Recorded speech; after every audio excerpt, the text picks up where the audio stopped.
Amén. De esta manera, les invito, así como donde están paraditos, que leamos el texto base que está en Mateo capítulo 6, versículo 10 al 11. Mateo capítulo 6, versículo 10 al 11. Nos dice su preciosa palabra: venga tu reino, hágase tu voluntad, como en el cielo, así también en la tierra. Repito, venga tu reino, versículo 10, hágase tu voluntad, como en el cielo, así también en la tierra. El pan nuestro de cada día, dánoslos hoy. Amén y amén. Pueden tomar asiento, hermanos, y el que tenga oídos para oír, que oiga lo que el Señor nos va a hablar el día de hoy por medio de su preciosa y gran palabra, viva y eficaz. ¿Cuántos de ustedes, yo creo que la mayoría o todos, mejor dicho, han escuchado el cuento popular Los Tres Cochinitos? ¿Han escuchado el cuento? Nuestros padres, nuestros abuelos nos lo contaban. Los tres cochinitos y el lobo feroz. Más que un cuento, es un cuento, valga la redundancia, que nos deja una moraleja. Relata según la historia de tres cochinitos, uno más listo que dos. El primero hizo una casita de paja. Él no se esforzó mucho, fue un material fácil de conseguir la paja, pero era un material más vulnerable, peligroso a que se enciende y agarrar fuego, a que se caiga rápido, o que un viento fuerte, como los vientos que pegan aquí en Quisiro, venga y destruya la casa. El segundo cochinito que hizo, construyó una casa ¿de qué? De tabla, de madera. Yo creo que ustedes están en el cuento de la Caperucita Roja, ¿no? No se lo saben. ¿Ah? Y el segundo, tampoco se esforzó un poquito más que el primero. Buscó madera, algo más resistente que la paja, e hizo su casita allí en el bosque. La casita de madera, el segundo cochinito. Y el tercer cochinito, ¿qué hizo? Una casa ¿de qué? De ladrillo. Buscó ladrillo o bloque 15. Buscó ladrillo, dice el cuento. Este se esforzó más, planificó, pensó, tuvo una meta a largo plazo. Fue más diligente, no negligente como los otros, fue menos perezoso, le costó un poco más, pero pensó en vivir una vida ¿de qué? De calidad. ¿A cuántos les gustaría vivir una vida de calidad? Pero la vida de calidad, para obtener una vida de calidad es algo que se debe ¿qué? Planificar, establecerse metas, como este tercer cochinito. La historia sigue, el cuento sigue relatando de que vino un ser muy malo, el lobo. No fue el que se comió a la abuela, es otro cuento. El lobo llegó a la casa primera. Se quería comer el cochinito, pero llegó tocando. Abran la puerta, abran. No te vamos a abrir. Bueno, soplaré. ¿Se recuerda? ¿Qué pasó con la casa? Se desplomó, era de paja, no era de gran calidad. Y el otro cochinito salió corriendo. Me imagino que no estaba tan gordo porque salió corriendo a gran velocidad. Este cochinito salió y se metió en la casa del lado de tabla, el que hizo la casa de madera. Corrió, pero el lobo también llegó hasta allí. También, esto no le va a funcionar. Y el lobo, con esa fuerza y con ese entusiasmo de comérselo, sopló y la casa se derrumbó. Los dos corrieron hasta la casa de su hermano más listo y él abrió la puerta. Y imagino que él, pensando en el porvenir, pensó también en su familia. Este tercer cochinito abrió la puerta y el lobo, también no le va a funcionar. Y,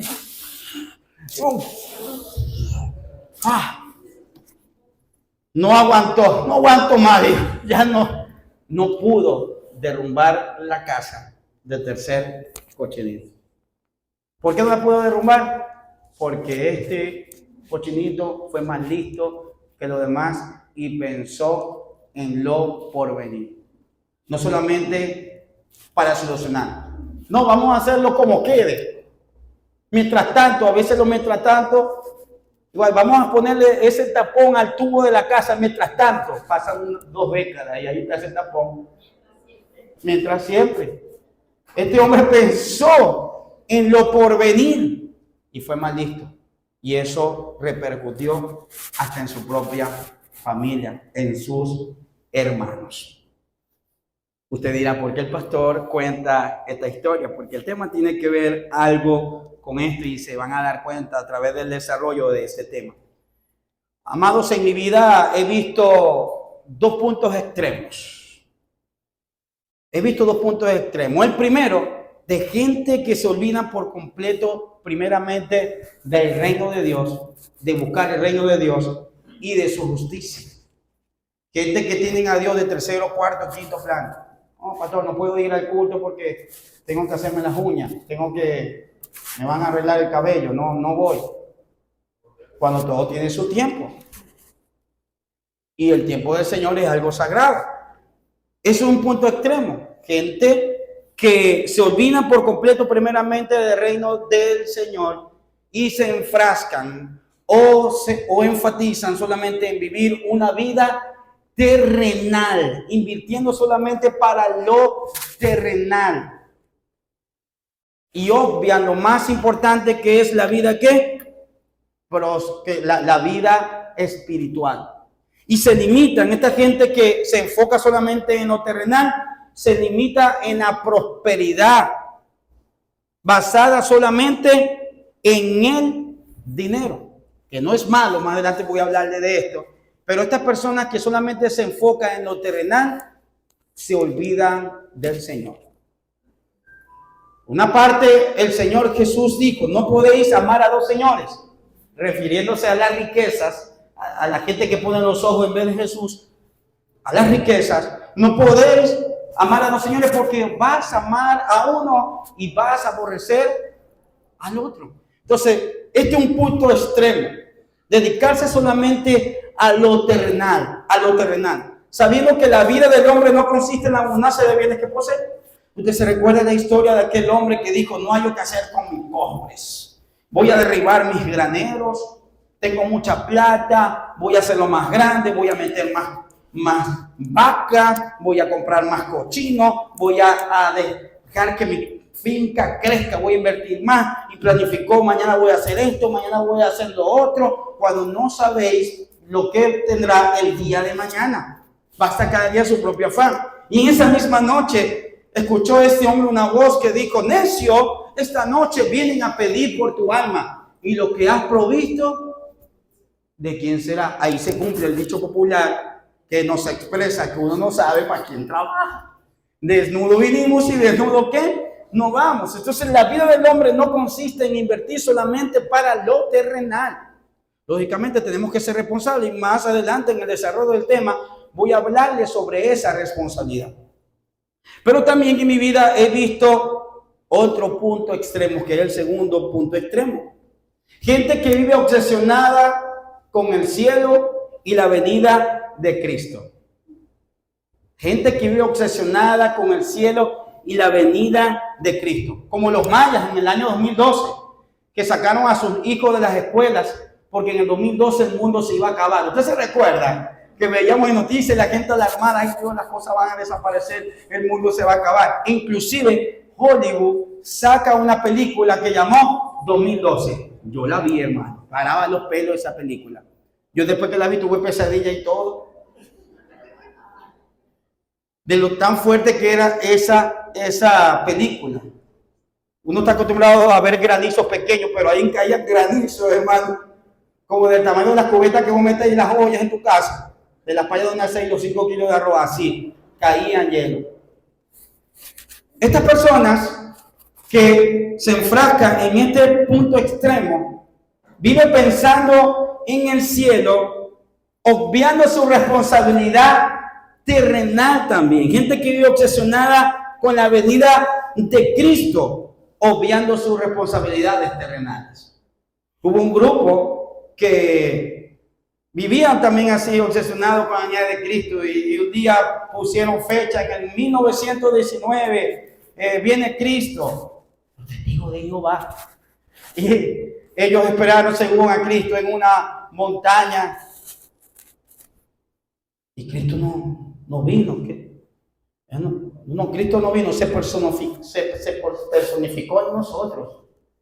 Pero cuando Cristo dijo la hora, el día y el mes en que iba a llegar. No.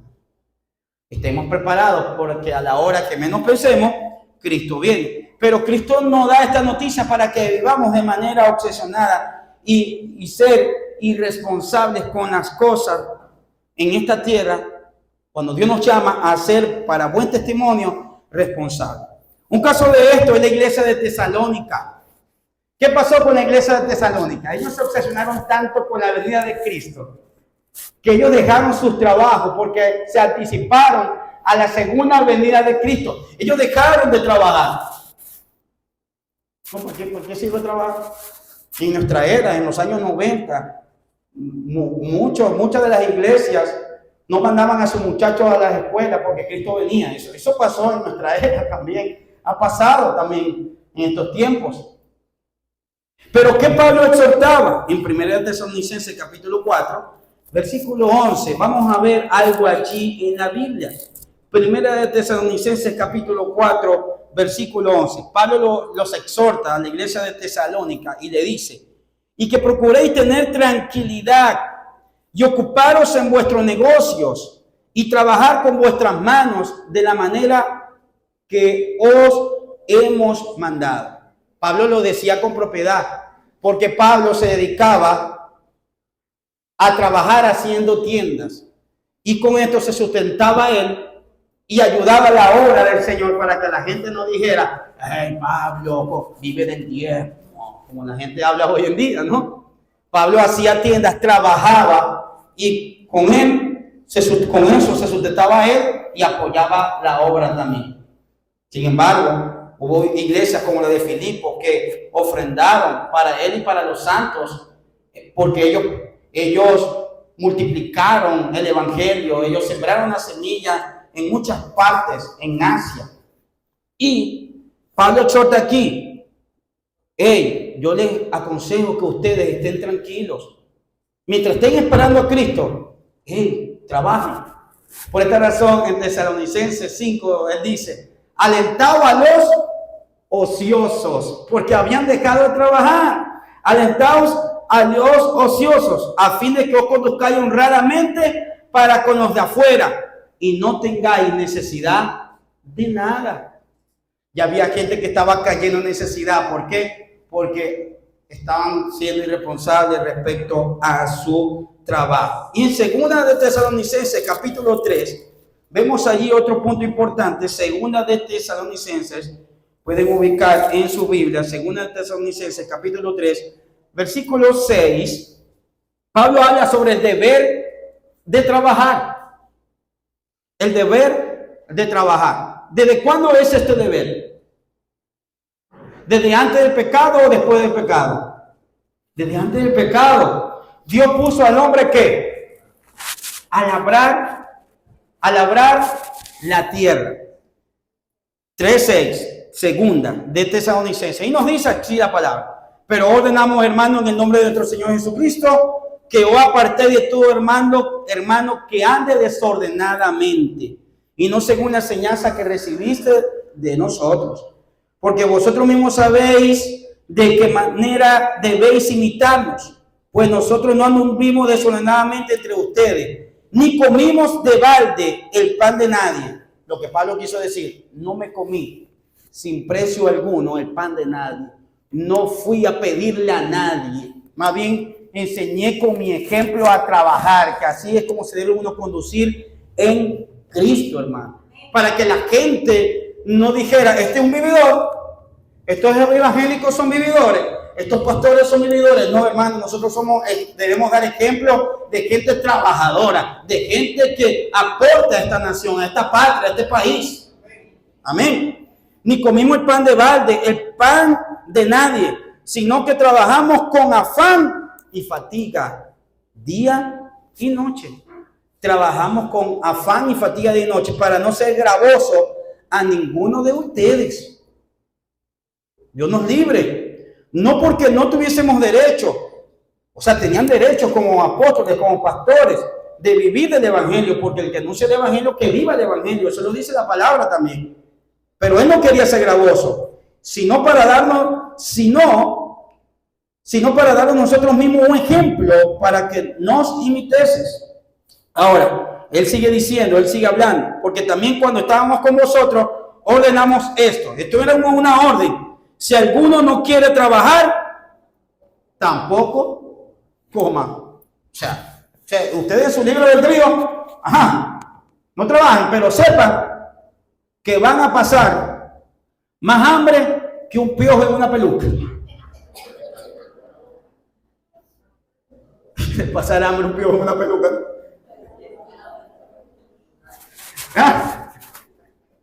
Sí, hermano, o un ratón. Dice como que ratón de iglesia. Ay, sí. Bueno, en esta iglesia no, sí, porque aquí hay comida. Gloria al Señor. Así que, hermanos, si alguno no quiere comer, bueno, no trabaje. A los tales mandamos y exhortamos por nuestro Señor Jesucristo que trabajando sosegadamente coman su propio pan. Ya va. Así como yo les estoy mandando de que no se obsesionen con la venida de Cristo, esperen a Cristo, vayan trabajando sosegadamente, sin descuidar sus áreas terrenales, porque ese era otro punto extremo. Sin embargo, Pablo enfatiza, después que habla esto, dice, tampoco queremos, hermanos, que ignoréis acerca de los que duermen. Esto fue el punto espiritual aquí.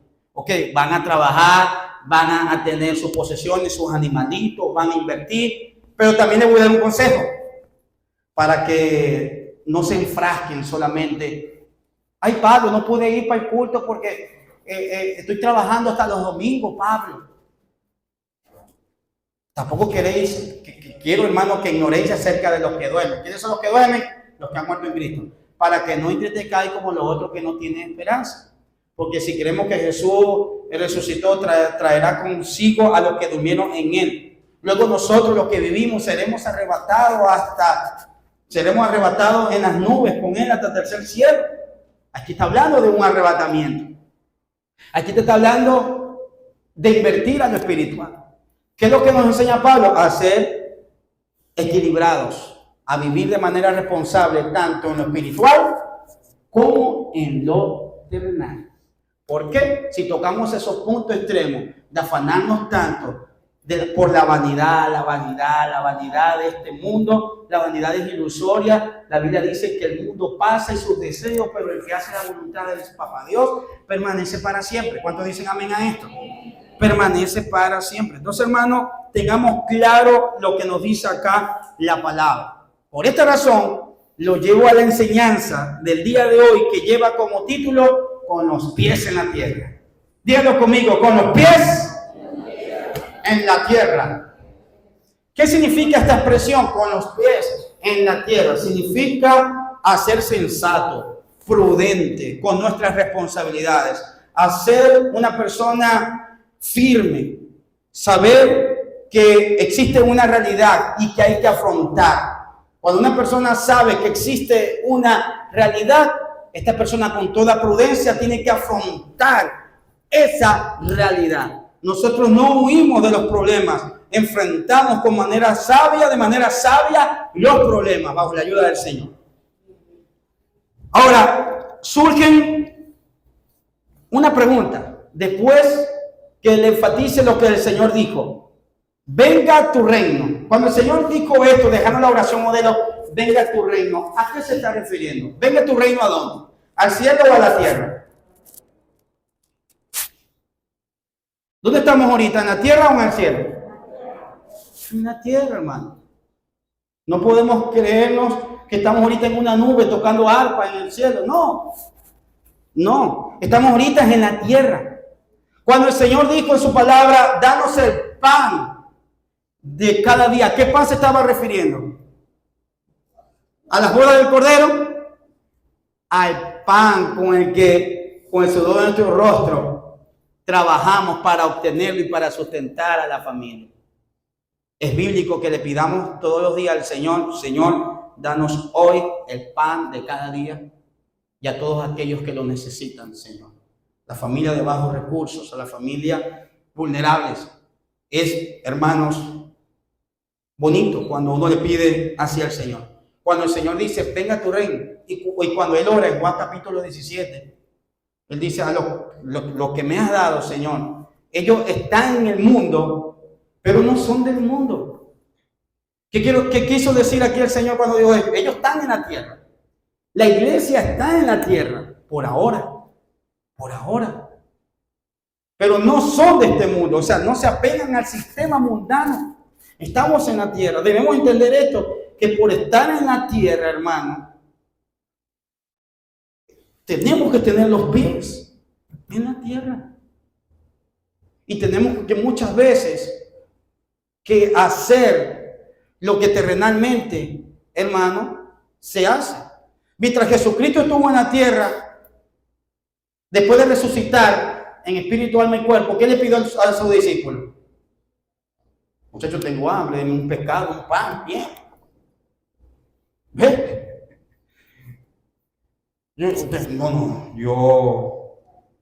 soy súper espiritual, ya estoy ya glorificado, yo no voy a comer. No me den comida, por favor. No, estamos en la tierra todavía y tenemos que ser realistas. No, yo no voy a trabajar. El Señor dice que estemos tranquilos, que Él va a trabajar por nosotros. Estoy seguro que Él va a llevar el pan a la puerta de mi casa. No es necesario que yo pesque. La paguara va a llegar tocando la puerta de mi casa.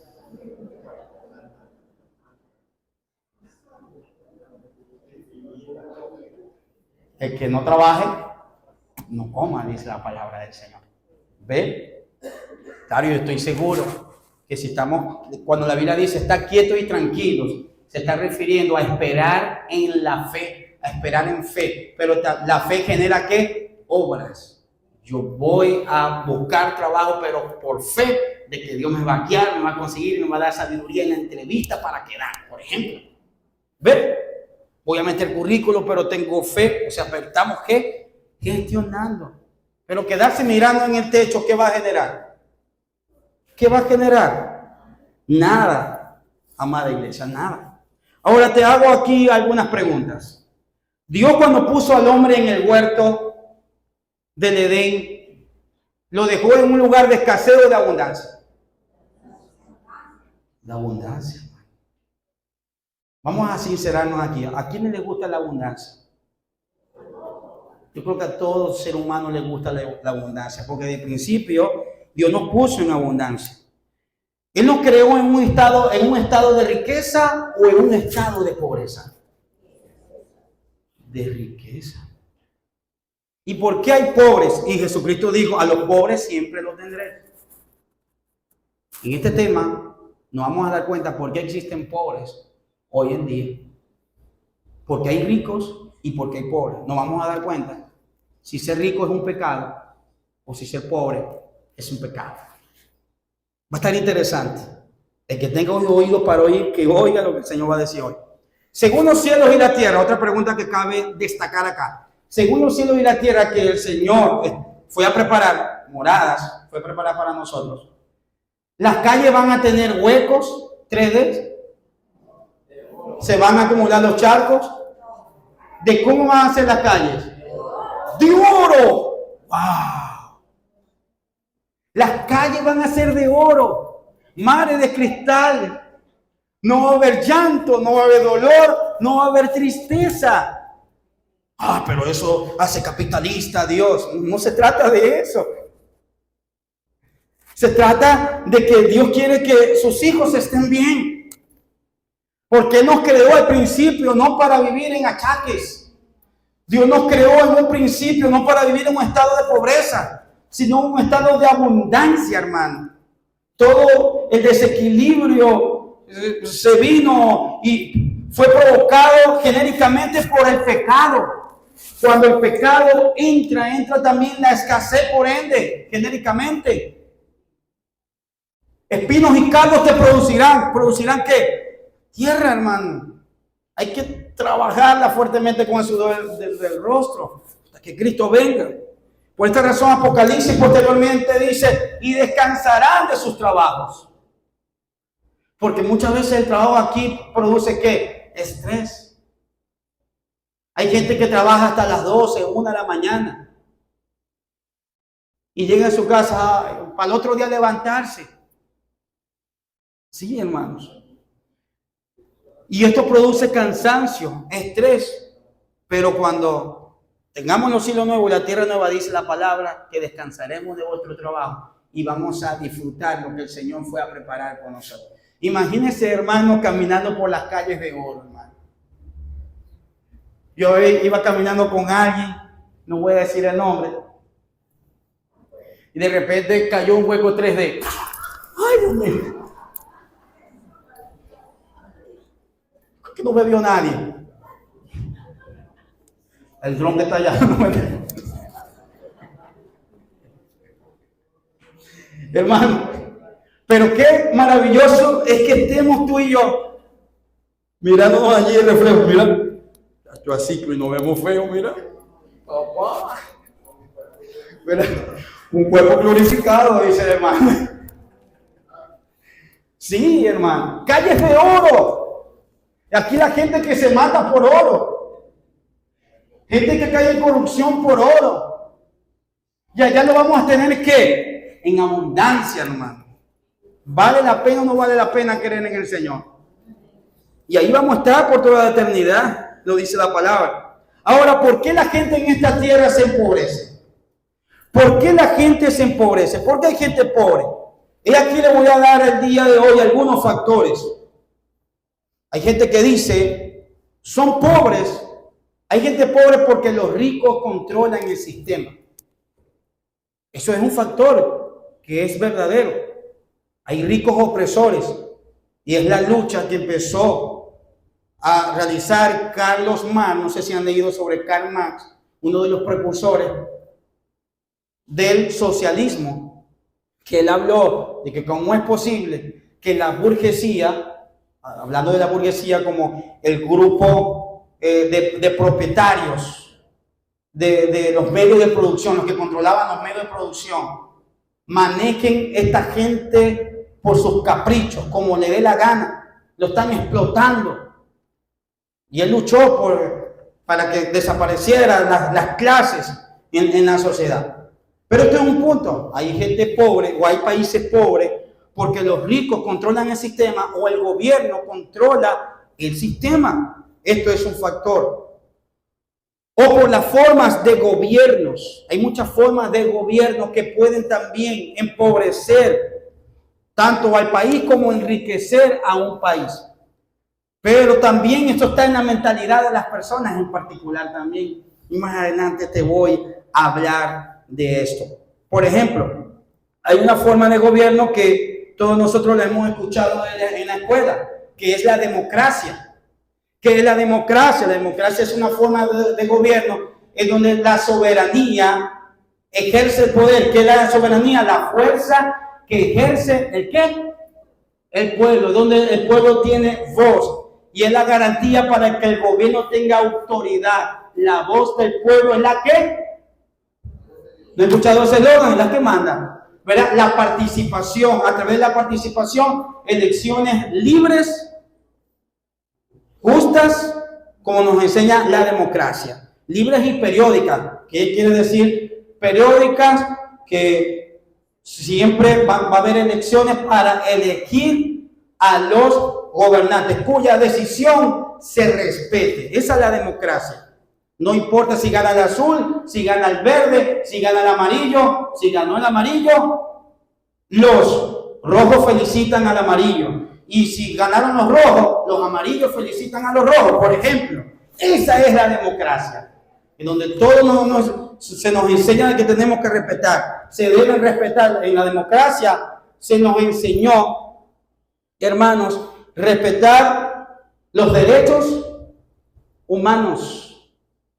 La democracia enfatiza la libertad de expresión y de prensa, porque no es una dictadura. Se enfatiza la igualdad de los ciudadanos ante la ley y el respeto de los derechos humanos. Esto es democracia. Usted dirá, ¿por qué el pastor está hablando de esto, hermano? Porque la Biblia dice que el pueblo por falta de conocimiento perece. ¿Y qué dijo Bolívar, según hace mucho tiempo? Que la ignorancia es ¿qué?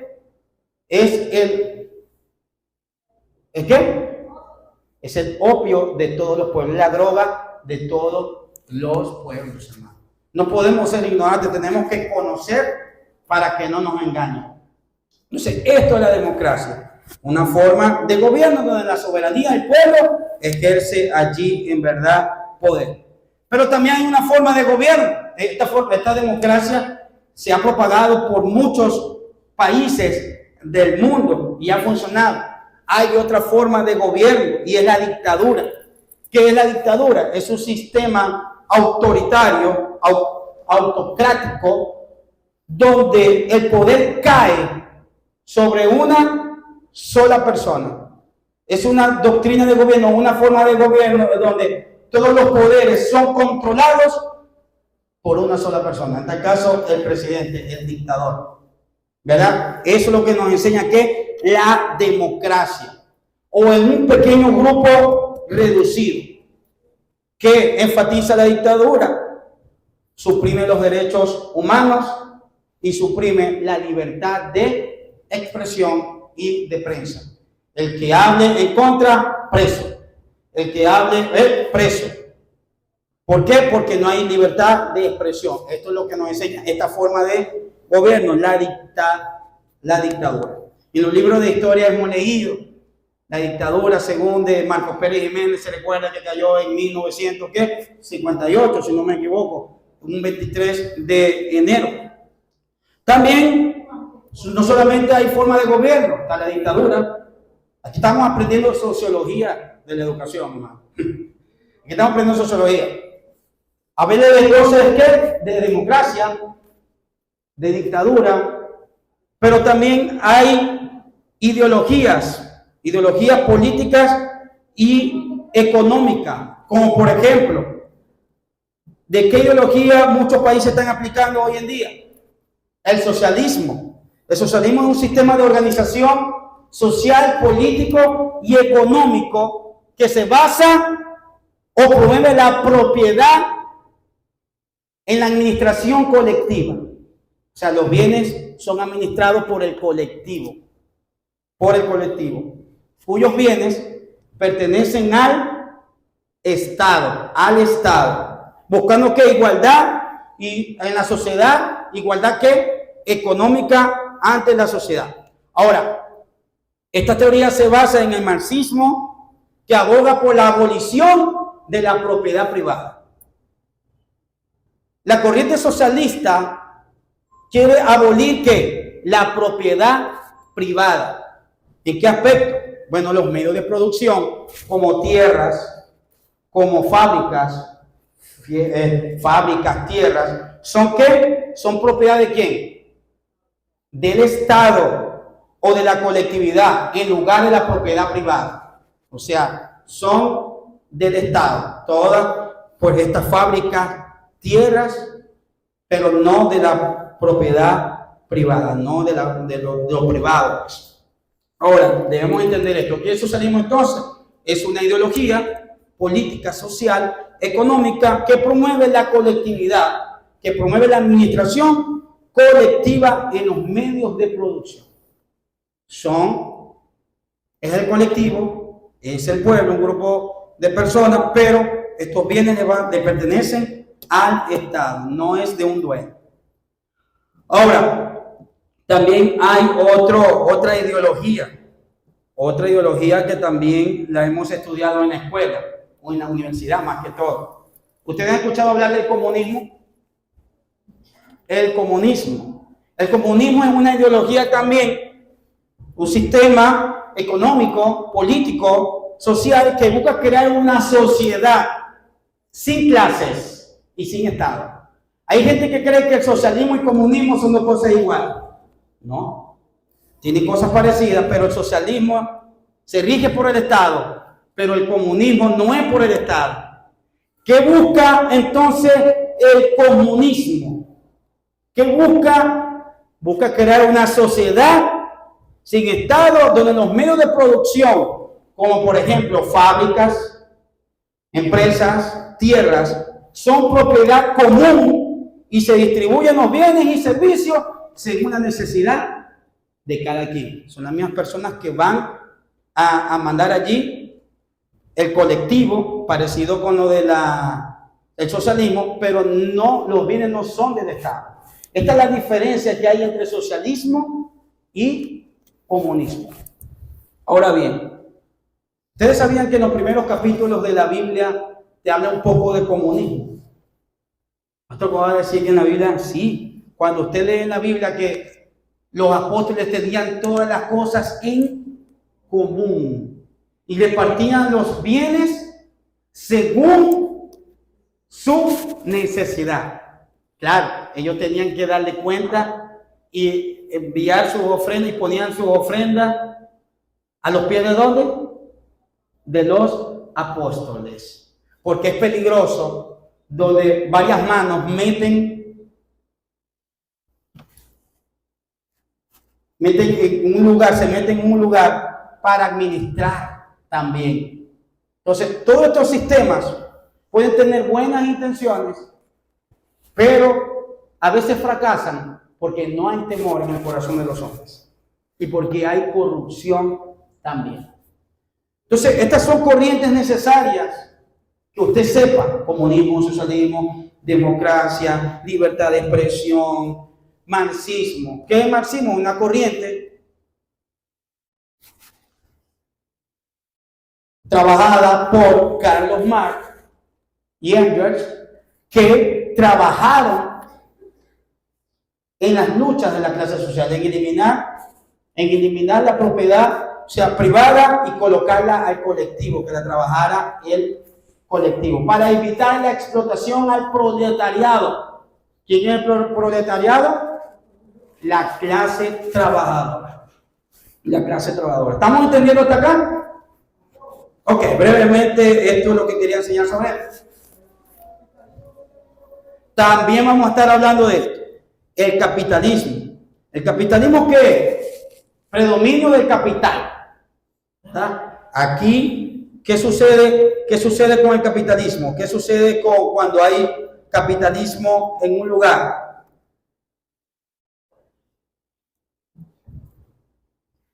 Los bienes pasan en manos ¿de qué? De un dueño, con el propósito de producir ¿qué? Servicios, riquezas, tanto para la persona como para el sitio que lo rodea. Eso es capitalismo. El capitalismo tiene su inicio en el feudalismo europeo. ¿Han escuchado ustedes del feudalismo europeo? Aquí estamos hablando de historia universal también. El capitalismo tiene su inicio en el feudalismo ¿qué? Europeo.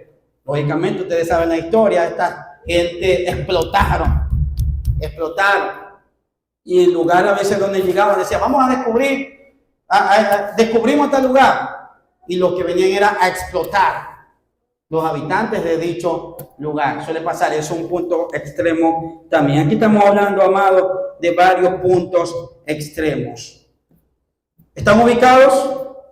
Entonces, hermanos, debemos entender todo este tipo de cosas. Entonces, para finalizar y para que usted esté claro, el capitalismo es un sistema socioeconómico donde los medios de producción son propiedad privada, es distinto al socialismo. es de la propiedad privada. O sea, una empresa de arroz, propiedad privada. Pero en el socialismo dicen, no, vamos a quitársela. Esto, vamos que deje de ser privada y para que sea del colectivo.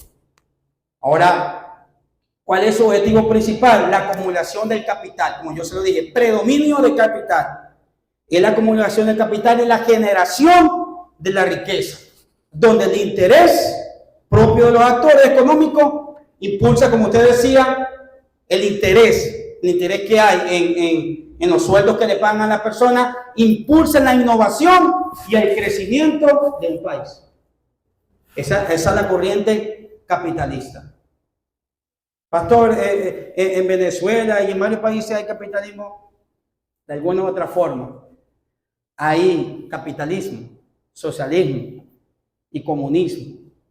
Ahora, hay formas de gobierno también que también hacen empobrecer a la gente.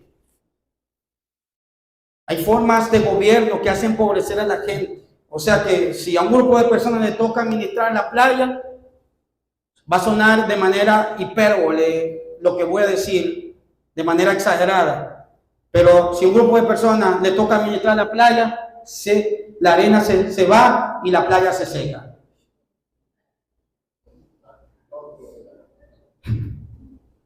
Como la saliva chivo, todo lo que toquen se seca.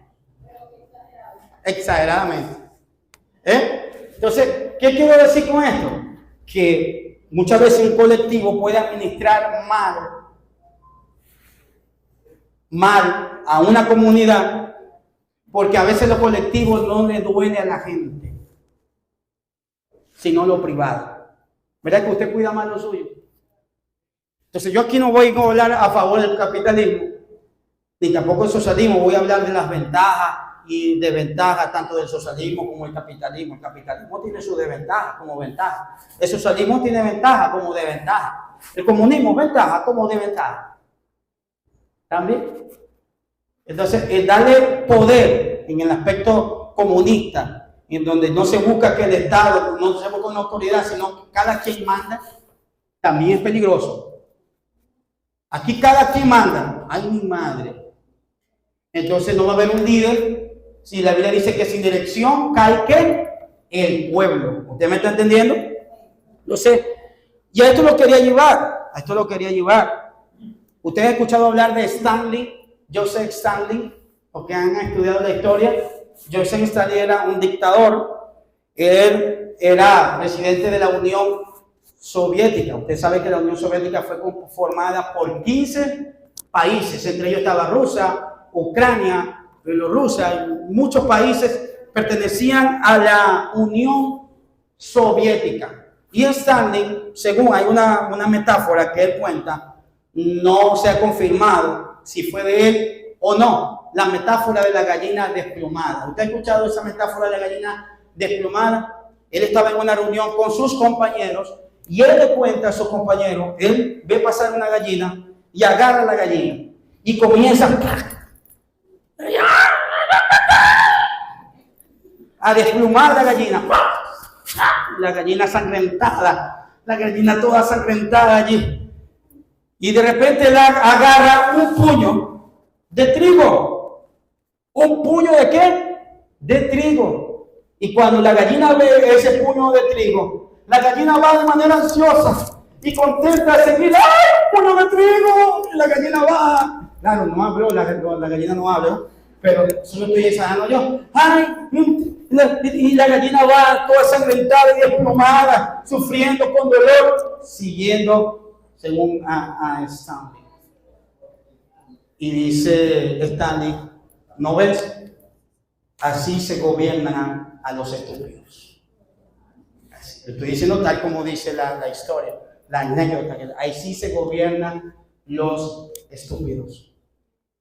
Siguen a sus gobernantes, son fanáticos a ellos, a pesar del dolor que le están causando, a pesar del sueldo indigno, a pesar de la escasez en la que viven, siguen defendiendo lo indefendible. Es lo que quiso decir en Stanley. es lo que quiso decir Stanley.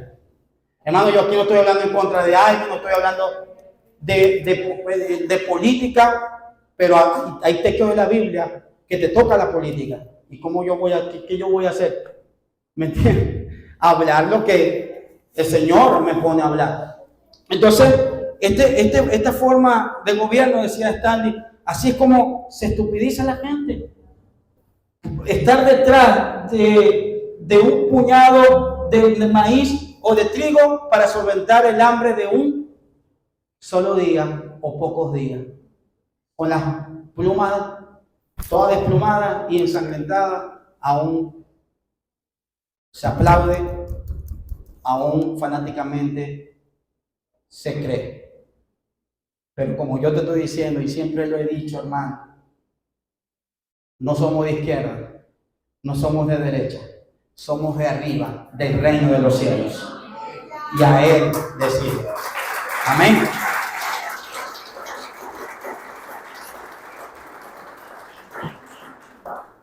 Ahora, te voy a decir algo. ¿Qué quiso decir Stanley? En que el control totalitario de la población no se basa en el amor y respeto. Cuando una persona gobierna de manera autoritaria, no se basa en el amor y en el respeto, no de ninguna manera, sino en la dependencia, a quitarle todo lo que tiene, incluyendo su dignidad y bienestar. Este tipo de gobierno quita la dignidad y el bienestar de la gente y luego para ofrecerle lo mínimo para sobrevivir. Aquí estoy sobreviviendo. En este tipo de gobierno a las personas profesionales, tú le dices, ¿cómo está? Personas que se quemaron las pestañas estudiando por largos años. ¿Cómo está? Aquí sobreviviendo. Una persona profesional, bajo un estatus profesional, va a decir eso. Pero lamentablemente le ha tocado decirlo. En estos tipos de sistemas, ¿no? Ahora bien, creen en la independencia, quitarle todo lo que tiene, incluyendo su dignidad y bienestar, y luego ofrecerle lo mínimo para sobrevivir, logrando como la gallina ciega le siga, a cambio de una migaja que se le ofrezca. Una migaja que se le ofrezca. Hermano, vaya analizando usted, saque usted sus propias conclusiones, discierna entre lo bueno y lo malo, porque yo creo que estamos hablando aquí, claro, de lo que el Señor nos está queriendo decir en cuanto a esto. ¿Me entienden? ¿Están entendiendo hasta acá? Ok, muy bien. Entonces, él sigue explicando él sigue dando la siguiente información. Dice, este tipo de sistemas empobrece a las personas sin importar el daño que le haya causado a la gente. En este estado de vulnerabilidad, las personas se vuelven dóciles y obedientes, aceptando cualquier cosa. Ahora, ¿qué hizo? El tema no nos da chance de terminar hoy. Quedamos en una parte bastante impactante. Pero déjame decirle algo. Joseph Stalin, el presidente de la Unión Soviética, ¿qué hizo? ¿Qué hizo Joseph Stalin en una de sus políticas de gobierno? Dice que anuló los derechos de la propiedad privada. Anuló los derechos de la propiedad privada y colectivizó las granjas de allí donde él estaba gobernando, la colectivizó, se la quitó a la propiedad privada, entonces obligó a la gente a ir a trabajar. Lógicamente se tiene que trabajar en todos los sistemas, a trabajar. ¿Y qué pasó? Le daban sueldos indignos. La gente iba con desánimo a trabajar. Él colectivizó, quitó la banca privada, quitó la propiedad privada, la colectivizó y según la historia, usted lo puede leer, eso está allí en la historia, no es invento mío. Después que esto sucede, los agricultores no recibían un buen salario y lo que cultivaban iba a dónde? Directo al Estado. Lo que cultivaban iba directo al Estado, acá, al bolsillo del Estado. Esto hizo que los trabajadores no se esforzaran al máximo. Hermano, la Biblia dice, no podrá bozar al buey que trilla. ¿Me entiendes? ¿El obrero es digno de qué? Conforme a cómo se esfuerce. O sea, si uno le paga bien a una persona, va a hacer ese trabajo con mayor ánimo, lógicamente. Ahora, ¿qué hizo Stanley? Provocó una hambruna. De 1932 a 1933 hubo una gran hambruna que se llamó Holodomor. Esa gran hambruna en la Unión Soviética y específicamente en Ucrania. ¿Por qué? Y respetó los derechos humanos, dándole un sueldo indigno a los trabajadores. Y los padres de familia morían de hambre conjuntamente con sus hijos por esta hambruna. ¿Por qué? Porque la colectivización no funcionó bien. La colectivización no funcionó bien en el gobierno de Stanley y en muchos de estos gobiernos. Así que, hermano, no se cosechaba como antes. Esto hizo que los trabajadores no dieran su potencial. ¿Por qué, hermano? ¿Qué es más bueno? ¿Trabajar con el corazón lleno? ¿Trabajar con el estómago lleno o trabajar con hambre? Trabajar con el estómago lleno. Aunque cuando aquí estábamos trabajando en colocar el cielo raso y los aires, hubo un hermano que dijo, pastor, no me dé comida a esta gente porque se me achantan. Yo dije, no, hermano, vamos a darle comida para que trabajen con más ánimo. Y no faltó la comida, ¿se recuerdan, hermanos? Trabajadores de Fuente de Agua Viva. Y no nos faltó la comida. Pero estos tipos de gobiernos que también explotan, como decía Carlos Marx, con la corriente marxista. Aquí estamos hablando de Lenin también, Carlos Marx, Engels, todo este tipo de gente que fueron precursores del socialismo. Hermanos, fíjate que aquí violaban los derechos de los trabajadores. Y esto suele suceder hoy en día en los países del mundo, hermano. Cuando una persona gobierna con esta intención, todo lo que gobierna lo seca. Todo lo que agarra, sea escuelas, sean empresas, sean fincas, sean tierra, lo seca. Porque lo colectivo no le va a doler más que a una sola persona. ¿Cierto? Es cierto, hermano. Es la realidad. No estamos ignorando sistemas, ideologías, porque tomo lo bueno y desecho lo malo. Ok, hermano. Aquí hay algunas razones por qué la gente empobrece. Pero ¿qué nos dice la Biblia en cuanto a esto? ¿Usted cree que el estatus de una persona depende totalmente de la administración de un gobierno? No, negativo. Porque yo creo que si Dios es creador, nosotros somos creativos. Y somos hechos a la imagen y semejanza de Dios para generar, para producir. Yo quiero hablarte, yo creo que te voy a mencionar solamente esto, de las parábolas de Jesús. La mayoría de las parábolas de Jesús no te hablan de pobreza. La mayoría de las parábolas de Jesús te hablan de ¿qué? De riquezas, de producción, de producir. Una de estas parábolas, usted se recuerda, la parábola de los talentos. Mateo capítulo 25, versículo 14 al 30. A uno le dio 5, a uno 2 y a otro 1. Y él se fue. Y al que le dio 5, lo duplicó, ¿qué? A 10. 5 más. Al que le dio 2, 4. Produjo, trabajó, invirtió, sembró y trabajó fuertemente. Y al que le dio 1, ¿qué hizo? Nada, por haragán, por negligente, perezoso. Y porque creía que conocía a Dios. Ay, yo te conocía a vos. Y decía, mentira, vos no me conocéis. Y yo lo sembré, que de que era un hombre duro, severo.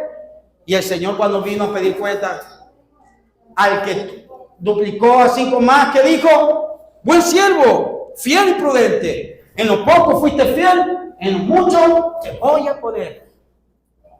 El otro, el que tenía 2, bien siervo, multiplicaste, duplicaste, tuviste 2, multiplicaste 4.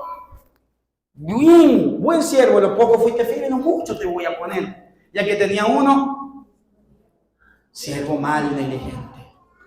Echarlo afuera y quitarle el talento que tiene y dáselo al que tiene más. Y esto suena como que capitalismo, al que tiene más. Pero Dios tiene 2 maneras de darte: por necesidad, por su misericordia y porque te lo mereces, porque se esforzó. Imagínate algo. Usted se vería en un consultorio, de repente usted llega y me ve a mí con una bata blanca. ¿Usted se dejaría recetar por mí medicina? ¿Por qué usted no se dejaría recetar por mí? Y si usted se deja recetar por mí, ¿qué le puede pasar a usted? Imagínate que usted vaya con un dolor de estómago que le pare la diarrea y yo le receto regozar cada 3 horas. ¿Está loco? Bueno, yo una vez hice así, receté a alguien, algo así, le receté lo contrario. Y la persona me dice después: pastor, pero esto no es para algo, hermano. Mejor quédese como pastor, mejor. ¿Usted podría dar clase a cualquier persona de la comunidad? No, vamos a dejar que el colectivo gobierne el país, pero ya vamos a ver si está preparado ese colectivo. ¿Usted le daría su mano, pondría en mano de una persona que fuera a dar clase a su hijo cuando no está preparado, no se educó? No, ese es el que hacía esto en la comunidad. Yo no estoy ignorando el que bota la basura, yo no estoy ignorando el que va en una carretilla y trabaja en eso, porque el trabajo es digno. Pero si no estudió para eso, ¿por qué lo vamos a poner a dar eso? ¿Usted me está entendiendo?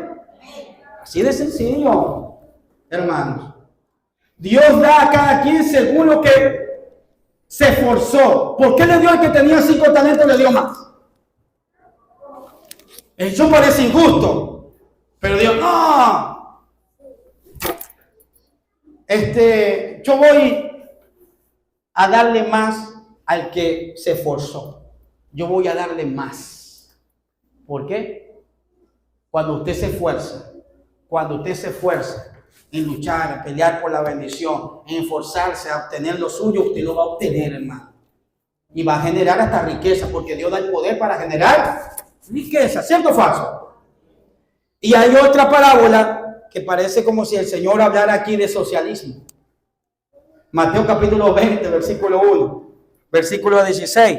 Mateo 20, versículo 1 al 16. Aquí habla de un hombre que contrató a unos hombres a trabajar en su hacienda. Uno a las 9 de la mañana, a la hora tercera. Otros a las 3 de la tarde. Y otros a las 5 o 6 de la tarde. ¿A qué hora contrata a trabajar los trabajadores? 9, 3 y 6 de la tarde. Y convenió, o sea, firmó de que le iba a dar un denario a todos los trabajadores. Y así fue. Después, ya cuando iba a pagarle, le dio un denario a los que habían agarrado el sol como está ahorita allá afuera. A los que llegaron a las 3 de la tarde también le pagó un denario. Y los que llegaron a las 5 o a las 6 de la tarde, ya cuando estaba ya clarito, ya cuando ya sentía la prisa de la tarde, le dio lo mismo. Esto suena a socialismo, una igualdad para todos. Pero eso fue un trato que tuvo que el Señor, el amo, le voy a dar el mismo denario para enseñar que los potreros serán ¿qué? Primero aquí judíos, gentiles. ¿Ve? Que el Señor nos llamó a nosotros ¿de qué? De último. Y vamos a tener la salvación, hermano. Amén. Ahora, ¿qué nos enseña aquí? Sí. Dios quiere, en verdad Dios dice que todos somos iguales, pero se refiere a las posibilidades de obtener. Si yo, por ejemplo, si yo veo que alguien tiene estas posesiones y la logró trabajando, gloria a Dios, usted también lo puede hacer, lograrlo trabajando dignamente. Ahí se refiere cuando se habla de qué, de igualdad, que tenemos derecho a obtener según nuestros esfuerzos. Y esto genera entonces este tipo de producción. Vamos a dejarlo hasta acá, amada iglesia. Queda el punto en particular de por qué la gente es pobre. ¿Por qué nuestros antepasados nos enseñaron a decir, nuestros abuelos, es que nosotros somos pobres, es que no tengo, y lo creímos, y nos creamos bajo una mentalidad de pobreza. La semana que viene vamos a estudiar, ¿la pobreza es mala? ¿Ser pobre es malo? ¿Ser rico es malo? Vamos a estudiar estos puntos y cómo la Biblia nos da las herramientas para generar riquezas y para evitar la negligencia y la pereza. Vamos a levantarnos, invito al grupo de adoración y el que tenga oídos para oír, que oiga, amada iglesia.